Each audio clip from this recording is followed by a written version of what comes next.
Thanks, everyone.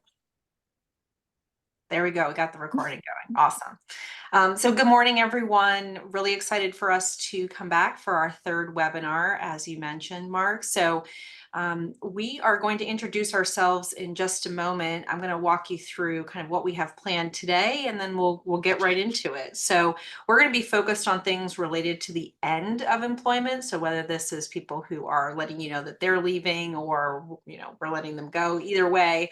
And then after and post-employment, which is actually quite a bit of what we're going to be focused on. And so we want to make sure that what employers need to know that once your employees depart you, it doesn't mean that, kind of that's it. There's things that you need to consider as well. So this is the three of us, Sam, myself, and Steve. And we're going to introduce ourselves in just a second. So our agenda today is we're here for an hour. We have done the two of the other webinars so far. They are on the YouTube channel for the Chamber, which I would highly encourage you to check out. Not only are there webinars from us, but others. And so a really great resource hub. The other two webinars will also give you more details about some of the things we're going to touch on today, but and probably also reference. So if we just say anything about the prior webinars, you know where to go access it. So our goal for today is that we want to provide you with a high-level summary. So there are a number of new employment laws in Maryland. We're focused around the end of employment, but again, there are so many things that have changed this year. And many of you, I'm sure, have been impacted in your businesses around the minimum wage hike that happened at the beginning of the year to $15. And I think that really started a lot of employers thinking about, wow, there's quite a bit of changes that happened fast. And so everyone's business is different. Everyone's business has different numbers of employees and different responsibilities. Our goal is to give you an awareness. And certainly if you have questions that are related to your business specifically, that's where one of us, including our employment attorney, Steve here, can also help direct you based on whatever your needs are. So again, general and providing an overview, but everyone's business can be impacted differently. And on that same note, some general reminders around we're covering Maryland specific. There are federal laws that have also been changing. And so we're going to do our best to make sure we, bring your awareness to all of these things. Things can change. And, this workshop isn't a substitute for legal advice. Again, your business is unique. The thing that I like to reinforce for everyone, I know all three of us do, is that small businesses are not exempt from knowing the laws and following them. And so this is something that I know we try to impart on all of the folks we work with and those that are on this webinar, is that, not knowing doesn't mean that you can't have liability for these items. And again, that's why we're trying to share them with you. So now we're going to go through and introduce ourselves. My name is Susan Mahaffey and I own PeopleRise. We are a strategic HR advisory and executive coaching firm. I'm based here in Severna Park and I've been around for about 2 years or so, and I help small business owners as well as entrepreneur-led with all of your HR challenges and needs, and really focusing on growth mode. So those of you also who might be opening in multiple locations, growing your staff, this is where I like to focus and help you really grow your business. And really looking forward to working with more people in the area. It's been a great ride this year so far. I'm going to hand it to Sam to introduce herself. Thanks so much, Susan. Good morning, everyone. Thank you for joining us. I have been fighting a cold for a little bit now, so I'm going to keep my slides kind of short and sweet today. And I also keep getting dinged that my internet connection is unstable, so please, Susan or Stephen, feel free to pop in if anything happens. But I am the founder of People Operations Partners. We're based here in Pasadena. I've been in business for just over a year. I left a consulting role with a firm just over a year ago, and enjoy consulting. We support small businesses in many ways. We also focus on payroll and payroll compliance. That can be a struggle for some of our small business clients. We understand that managing employees can be complex, especially for small businesses, and our goal is to simplify HR so you can focus on what matters most running your business. We offer comprehensive HR services that ensure compliance with employment laws and foster a positive work environment. Happy to be with you all again, and I will pass it along to Stephen. Thanks, Sam. My name is Stephen Brown. I'm a partner with McAllister Detar, Showalter and Walker. That is, in alphabet soup terms, MDSW. We are a full service business law firm with about 4 offices throughout Maryland, with my office being the Annapolis one. I've been doing employment law for over a decade. It is a constantly changing and exciting place to be. It is constantly something that you as business owners or HR professionals sort of have to keep your finger on the pulse of, and that's sort of what I'm here for. So I litigate, I consult, I do the stuff that hopefully prevents you from having to be in court. But when you get into court, we certainly try to get you out of it as we can. So from at the end of the day, the way I look at this is, engaging Susan and Sam helps you with your payroll and your bookkeeping and your policies and your procedures and the day-to-day HR stuff. And then whenever you come across sort of a landmine or something that needs to be elevated, that's where I can step in and help, guide you and your HR team. So that's me and that's our group, and look forward to presenting to you today. Thanks, Stephen. So let me get off our presentation today with a couple of general reminders. So as we get into the topics for today, there's a couple things we don't want you to forget. The first one, which I mentioned earlier, is that minimum wage increased to $15 this year. That change required an update to the required posters, the Maryland poster. So if you don't know what I'm talking about, that's the first challenge. The second is just a reminder that all employers need to have required postings. And this is required so that your employees can be made aware of certain rights, I'll call it, and responsibilities that you as the employer have. And that's what the intention of these posters are. I like to recommend a service like a JJ Keller. You don't have to use them, but what a service can do is you basically enroll with them. It's not a lot of money, very low cost. And anytime any kind of updates happen, they send you a new one. And so that's kind of a nice way to put that on what I call an autopilot. But remember that these posters are required by your business. You need to put them in an area where employees can view them. Usually this is a break room. I have seen it where I had an employer put it behind a door in the storage closet. Not an ideal place for it to go, but I guess at least they had them. So this is a link. So if you click on this link that is going to come out to you in the presentation after today, you can actually go to the Maryland website. It'll just give you a kind of a short list of what are the required postings that you need to have. Another update, we've talked about this on previous slides or previous presentations rather, which was that vaping was banned on July 1st. There's postings that are required now that you post at all your public entrances that also, instead of just no smoking, which has become a no-brainer, it's now no smoking and no vaping. Certainly there are exceptions. We've had people ask us about vape bars and things like that. What we're talking about is the office buildings. We're talking about your specific storefronts and such. Vaping is now not permitted. And we have a free printable to help you with this. If you go back again to our YouTube channel and look at the last 2 webinars, there is a printable over the QR code. Just put your phone up to it and it'll give you a free sign that you can print out as many as you want and post them at those entrances. And as I mentioned, the last 2 webinars are on the Chamber's YouTube channel. And you can go back and search at any point in time any of those other topics.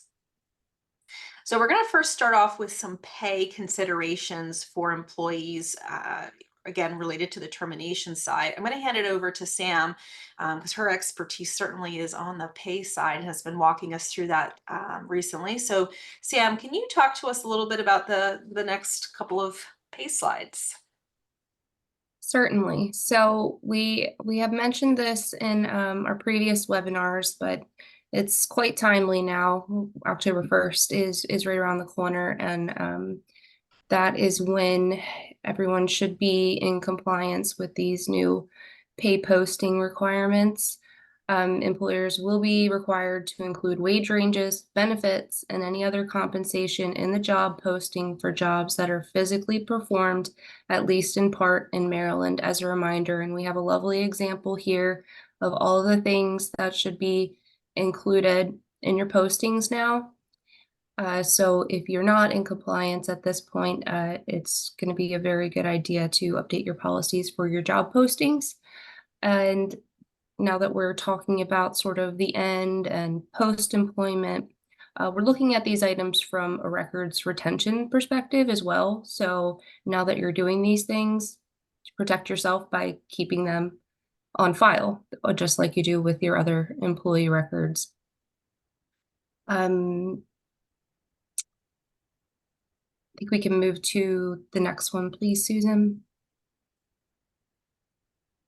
Okay, so the pay stub requirement, we also mentioned this a little bit, but again, along the lines of records retention, it's really important because, payroll information does need to be retained for quite some time. So you're going to want to make sure that your pay stubs have all of the required information.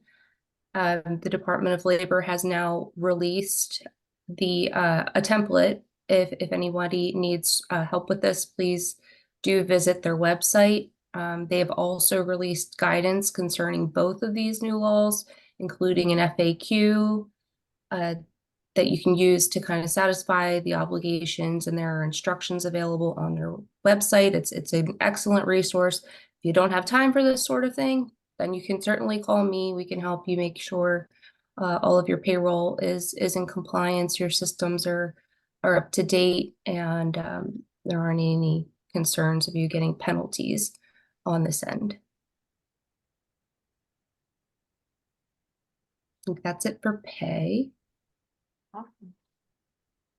Steve, we're going to hand this one to Sure. you. Sure. So what we want to talk about now is just sort of one of the more specific examples when we're talking about separation from employment and some of the records things. One of the sort of general themes to take away here is what Susan had said is at the end of employment, that doesn't mean that you just go out back, have a bonfire with all the records and wish somebody the best. You've got obligations for a pretty substantial period of time to keep stuff. And I want to give you one example of one of the laws that sort of falls through the cracks sometimes, I think, with particularly our construction folk. So the General Contractors Liability for Unpaid Wages Act, even though this came out a couple of years back, it does require you to maintain records, and it does put an interesting amount of liability on a general contractor as opposed to a sub. So what does this actually mean here? It means that you sit there, I hire a general contractor to build my building. The general contractor hires, company A, B, and C to do painting, drywall, and because you love the 1980s, wallpaper. And so those three guys, if they don't pay their employees, this law creates liability on you, the general contractor in the construction space, for the unpaid wages of these three subs. So this is where we're talking about things to keep in mind is that those three subs, if they get sued in the next 3 years for unpaid wages, they could potentially come after you and you wouldn't even known it. So whenever we're talking about paying attention to your own employees, pay attention to your subs too, because you need to make sure that you have records for a 3-year period of time to be able to defend yourself from any particular lawsuits. So do we have is the next slide the one that talks about Susan? Okay, sorry. So records are going to win your lawsuit. The Maryland Wage Payment and Collections Law, the Maryland Wage and Hour Law, are the state versions of what you've probably heard of, which is the Fair Labor Standard Act, overtime, minimum wage, etc. Those laws require you to maintain all of your payroll records for a 3-year period after the separation of employment. And so when we're talking about termination and things you should be doing, you should start out with saying, okay, I've got a whole file of pay stubs or wage and hour records, schedules, etc. What do I do with it? You should scan it in if you don't have it electronically already, and you should put it into whatever your electronic storage is and calendar it to be saved for at least a 3-year period of time. The other places where you're doing this are also things like your safety records and your I-9 records, for example. I-9 records are required to be kept for 3 years from the date of hiring or 1 year from the date of termination. So there's a little bit of a math problem in there to figure out how you're tracking this stuff. But the whole, keeping in line with our theme here, records are king. You are obligated to keep them, and they will help you win if you get sued. And what I mean by that is when you separate from somebody, whether it's friendly at the time or whatever, the termination of an employee is one of the highest areas that you can find yourself getting sued. Whether it's because of a belief that there was some discrimination involved, that it was retaliatory, that there wasn't some kind of wage or commission paid at the end, it all sort of boils back to after they're gone. If you do get a lawsuit, the courts are going to look to you to have the records to either disprove or prove the allegations. And if you don't have these records that we're talking about, there's this Supreme Court case called Mount Anders. It is terrific. What it says is if you don't have the records that you are required to keep under the Fair Labor Standard Act, the employee can sit up on the stand and testify to what's called a just and reasonable inference, meaning what's their memory tell them, and is it reasonable what they're telling you, to what hours they worked. And so what we see is if we don't have the hours worked and the records retained like you're required to, the employees are then saying things like, well, I think I remember working 60 hours that week. And do you have the records to disprove the fact that they believe they worked 60 hours that week? No? Well, the court can accept what they just said, and you're going to lose that week in the concept of your lawsuit. So it's extraordinarily important to have a plan, to know what records you have to keep, and keep them for at least the time frame that is required by the statute. And I know I jumped through these slides a little bit, Susan. So if you want to backtrack to the safety stuff and do your safety OSHA piece, you can do that. Thanks, Steve. I think you give great examples that we can all relate to. And that also goes back to this piece on safety. So we covered this before, that the penalties, and I think that's, unfortunately, we've got to reinforce this to all of our business owners and folks, is that, records are important. Keeping this information, doing things timely, is important, because the violations and the penalties continue to increase. And I expect that will continue the same way minimum wage increased. So are penalties. People are really looking to make sure that we're in compliance. And so employers today, if you should have any safety issue or violation at your organization, MOSH is the Maryland version of OSHA, and they have increased effective July 1, so this is already in case, that if you are going to have a violation, they've increased the maximums. If you have repeated violations, there's other maximums, and look at what they have around even daily maximums, daily fines. And so again, I think that the thing here is, if you have any kind of safety issue, I certainly hope that you have worked with someone to help you navigate the complexities of that. But then also, it's not just enough to have the issue and kind of fix it. You need to make sure that it's continuing. And I think that's another important thing for us to get across today is, getting into compliance is important.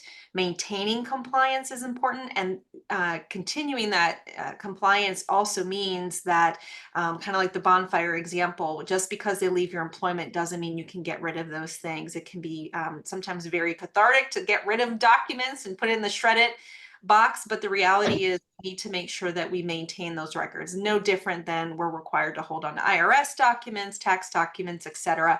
All of your people HR records also have retention guidelines. When you get this presentation, again, going back to the pay stub portion that Sam mentioned, there is a link there that's active, as well as the one around record keeping. We can both help you if you need anything around that as well.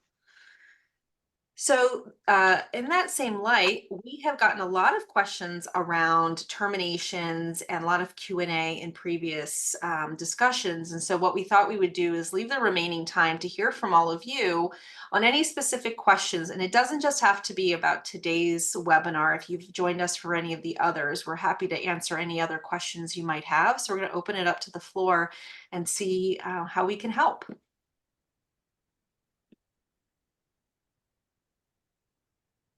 Looks like we already have one question here in the chat. Susan, Christine asked if your company helps with small businesses with MOSH compliance. Yes, yeah, we can. Between Sam and myself, I'm sure one of us. And yes, we, at least we'll try to see what we can do to help you, Christine. And if I can't help you, we'll get somebody else that can. So while everybody's sort of gaining up the confidence to ask a question, I guess what I would say is just sort of as we walk through the separation time frame, if you are a business that is looking to do a reduction in force, that's a little bit different. If you're looking at dealing with, retirements, that's a little bit different.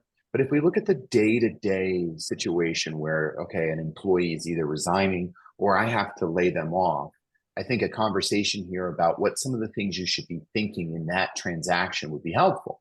So if we had a situation where an employee just really isn't working out, and let's say that employee has access to pretty much all of your company's information.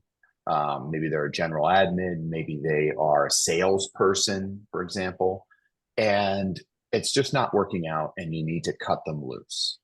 So I guess what I'd like to hear is as we're going through this, pop up, ask any question, raise your hand or whatever, and we'll stop our conversation here. But Susan, what would you say? You want to get rid of a salesperson. What's some of the top three things you would immediately think about in moving forward with cutting that person loose? What does the employer need to think about in the back of their mind? Yeah, okay. Look at our Q&A today. So, Steve, a couple things. If I've got a salesperson that I'm saying this person isn't cutting it, there's a couple things I'd be thinking about. First, I'm assuming it's going to be a performance related situation, right? So on the sales side, there's usually sales goals and other things that we've probably also built into our employment offer letter. There's probably things that we've either guaranteed on the compensation side and some kind of I'll call it agreement around how they are going to be compensated. Because, when you're a new salesperson, usually it takes you some time to build a book of business or something like that. So I'd be thinking about, why is it that you want to get rid of this salesperson? Do you have lack of sales? Do you have a performance issue? Is it, something else where this person has been behaving in a way that is, not acceptable and that's an issue. So I think the first thing is getting really clear about what is the reason that we need to part ways. And that's usually where the sniff test is. How is that going to stand up? And based on whatever that reasoning is, that's where usually, again, with one of your HR partners or with Steve, you're going to be trying to evaluate, what do you have on your hands here and how risky is it? So from there, I'd probably be trying to figure out why this person versus others, if it's on the performance side. And then also I'd probably be thinking about, what does this mean for the business afterwards? Because if you're also going to part ways with someone and you don't have a good reason, and then you turn around and hire somebody again, in kind, I like to call it, meaning same